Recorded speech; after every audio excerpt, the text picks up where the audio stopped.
केड़े सुंदर ओडिशा मोर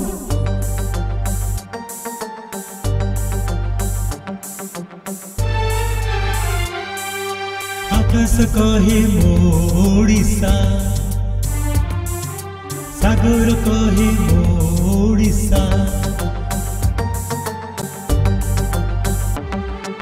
जंगल कहे मोड़िशा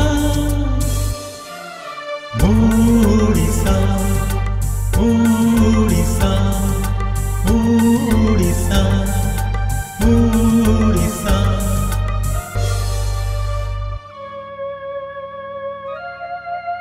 सकाळ हेउ कि संध्या आम मूड को ताजा करिबा पई आम उठ जेतेबेले गरम कप को छुए ता सेथिरे थिबा कॉफीर बास्ना मन को प्रफुल्ल करदिए।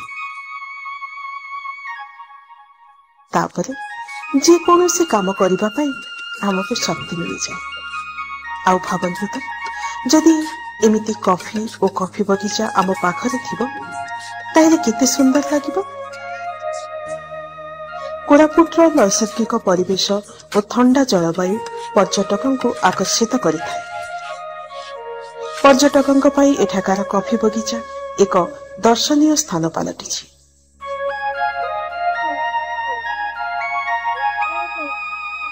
उन्नीस 1935 मसीह जयपुर महाराजा विक्रमदेव वर्मा कर्णाटक कॉफी चारा आनी एठारे रोपण करने सह चाषी को कॉफी चाष करने प्रोत्साहित करथिले।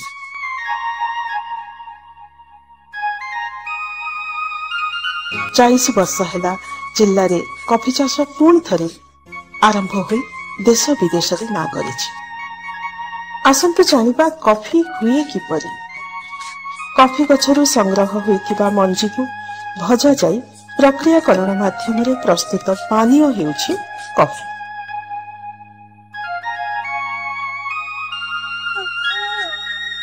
एथिरे थिबा कैफीन नामक औषधीय गुण जोगु यह आदृत हेउछि।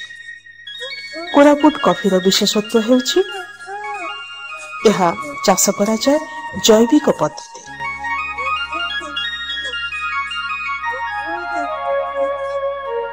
एहार स्वतंत्र स्वाद जोगु बेंगलुरु स्थित एक नामकरा कंपनी माध्यम रे एही कॉफी विदेश को रप्तानी करा जाउछि।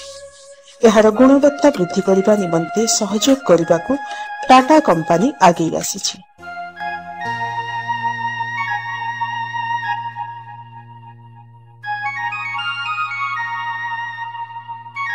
कोरापुट जिल्लार 2 लाख हेक्टर जमी रे एबे हेउछि कॉफी चाष।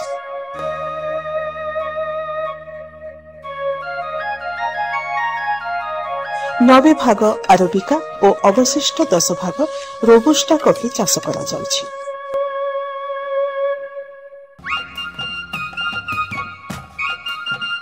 एहार स्वतंत्रता देखि चाषी को प्रोत्साहित करबा पई राज्य सरकार मध्य आगे आछे।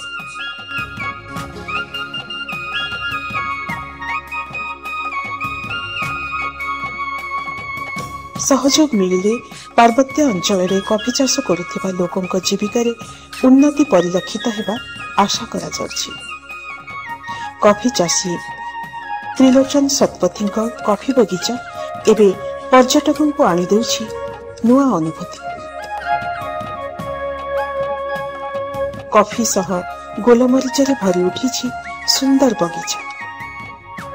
एही सबुजमय बगीचा की देखि पर्यटक होउछंती विमोहित। सबु क्षेत्ररु सहयोगर हाथ मिलुथिबारु कोरापुटर कॉफी चाषर भविष्यत उज्जवल मने हुए।